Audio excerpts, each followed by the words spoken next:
Hello, and you are back in the Velvet Room with Jokerthefool. This is our 64th episode, and today we'll be discussing Hong Kong is still dealing with authoritarianism, and the state is coming for big tech. So we're going to hop right into it with this article from the Daily Mail. Headline's a bit long, but I'm going to read it out. Hong Kong lawmakers rush through draconian bill that imposes life sentences for traitors and public enemies after top mainland China officials pressured the city-state to fast-track the changes to protect core national interests. Long headline, I know. Bullet points: Hong Kong's been accused of rushing through a draconian bill, imposes life sentences for those convicted of treason, and the lawmakers were pressured to rush this through by top mainland China officials. And the fact that Hong Kong has been under the boot of mainland China isn't a new thing at all. This was going down around 2020-ish, especially with all the COVID nonsense going on. You had I believe it was like the Yellow Umbrella movement. You had the guy who said China is asshole that came out from the Hong Kong protests, if I'm not mistaken. So, I mean, China has very long been an authoritarian hellhole in that regards. Complete communist control, and their communism is involved. They've become a little bit more capitalistic, or at least I don't know, more economically free in some ways. But all the big companies are still basically owned by the state.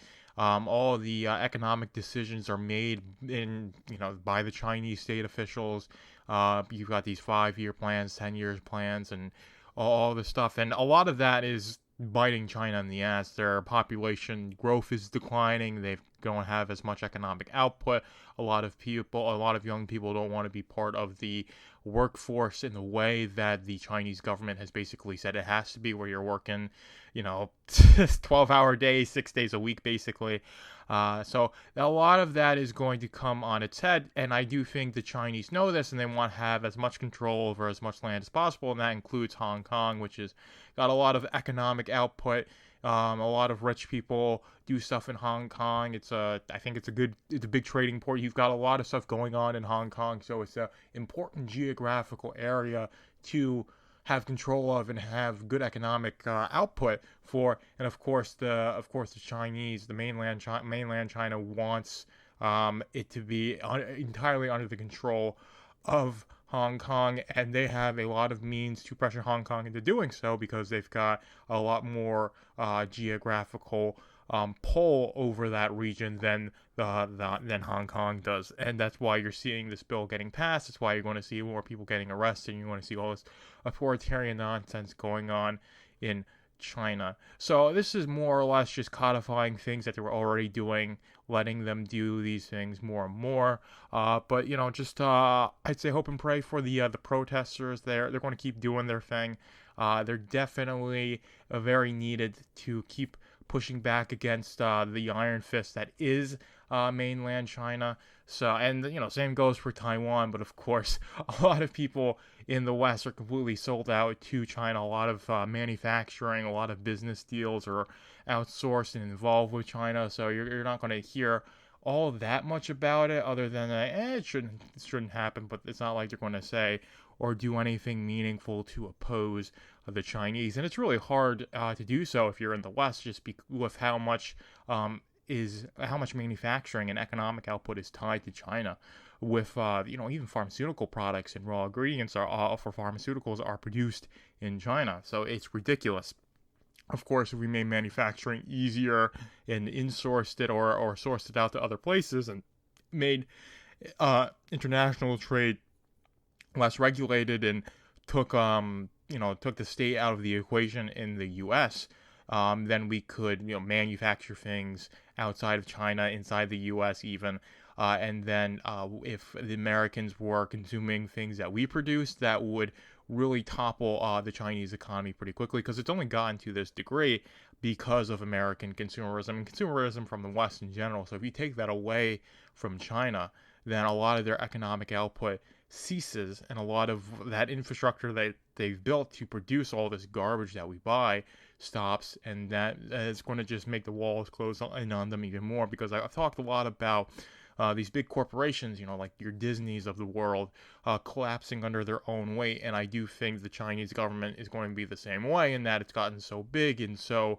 uh, so bloated and massive, that it's not going to be able to sustain everything that it's doing, because it requires a lot of economic resources to maintain this level of intimate control, not just over mainland China, but over Taiwan, over Hong Kong, which is why they're getting desperate and fast-tracking these sorts of things. But that is the first topic of the day. You're still sticking with me. I appreciate you so much. Like, comment, subscribe on whatever platform you're watching on, especially Substack. Always show my Substack. But the next topic I want to get into is big tech, the state coming for it. So we have a slew of news, and I could have pulled up like 3 or 4 different articles, but I'd be going through this and it'd be a little bit too long. But one of the big things that I saw interesting, I was looking through articles yesterday, was that Facebook, Meta, is lowering, I guess it's paid Facebook service, like having the price to try and get around the fact that they're harvesting data. And this is in Europe, so you've got not just the U.S. federal government, where most of these companies are based, for a lot of social media other than TikTok, but Meta, X, YouTube, those companies, you've got Snapchat, you got Reddit. Those are all based in California, basically, or the U.S. more for sure. And you don't have just the federal government to deal with in terms of telling you what to do, and having these intelligence agencies basically come and demanding access to your sites, and a lot of them just straight up giving it to them. Like, that was old Twitter 1.0. Was known for giving the FBI access. Mark Zuckerberg basically worked with the FBI to suppress stories, put $400 million into the 2020 election for the right guy to win. So there's all of that control. But with, you have the European Union, and they've got a lot of regulatory, not just power, but they also regulate a whole bunch of stuff. And this includes just the big tech industry, or the tech industry in general, with all the data protections. You've got the GDPR, and Germany has their own anti-hate speech laws and all this nonsense. So, and this is going to only become more and more of a thing because of the internet, the social media, is being so deeply entwined in our lives, and people feeling wronged by the big companies, whether it's Facebook harvesting your data, or YouTube shadow banning you, or your information being out on Google and you want to make it go away. More people are going to feel wronged by social media and big tech, and they're going to look to the state to say, hey, I want you to create a resolution for this problem, either through lawsuits or new laws being passed. And the state is all too happy to comply, because it'll just cement their control over big tech, and therefore most of the internet, and you'll have complete control of the information again. I don't think it's really possible with how decentralized the internet is, the fact that there is alt tech as well, and a lot of that,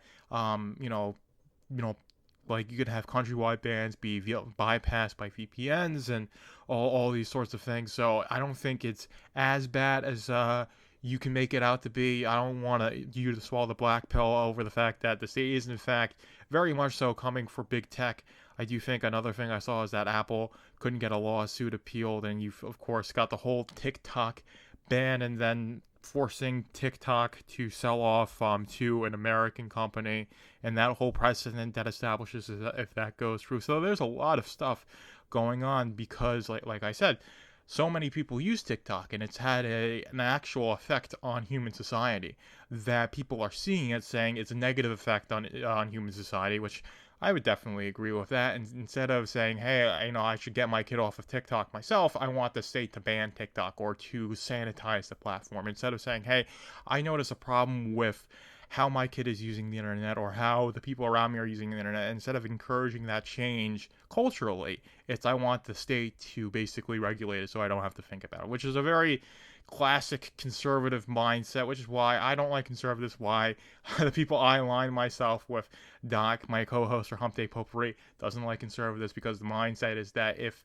it's something I don't like, then it has to be regulated out of existence, or regulated to hell, using the state. And that's why conservatives are all too happy to have the power of the state exist, as long as it's doing what they want it to do. But of course, most of these conservatives are uniparty members, and they are just there as the speed bump for the Democratic agenda, which is what the globalist New World Order agenda is. Of course, if you are part of the program, now you get on board with that. But that's my spiel there. I think I've talked long enough. This is a bit of a shorter episode, but the state is coming for big tech. They have already. There's a lot of regulation that's going to happen, and not just through these legislators passing laws and signing bills into laws. It's going to be all these lawsuits from individuals as well, because like I said, people are individually, people are individually feeling wronged by social media, and they are going to use the state as a means to try and get retribution for being wronged by these big tech companies. And the state's going to be all too happy to use those cases to establish precedent to regulate big tech, and by extension the entire internet, into a sanitized, sanitized version of what it once was, even more so than it used to be when the internet was Wild West back in like the 90s, the early 2000s, even how the pre-2016, like 10 to 16, that's what they want. They want this complete control over information, like they did back when people watched TV and listened to radio as their primary source of getting news, when it was all centralized to a couple of companies, and you could just broadcast whatever message the handlers wanted you to listen to. They're very desperate to get back to that, and I do think they're going to use the fact, like I said, that people feel wronged by big tech and social media, and rightfully so, because they are doing things that are bad for society, bad for humanity. But the solution isn't to let the state try and fix these problems. We have to build a culture where we solve those problems, because the state is just going to use it to take control. And with that, I am out, and we're heading into the outro now. Thank you for being in the Velvet Room with Jokerthefool. Be sure to like, comment, and subscribe, whether you're listening on YouTube, Rumble, Odyssey, or Substack. And be sure to subscribe to my Substack, velvetroompublishing.substack.com, to keep up with Machine to Man and all my other projects.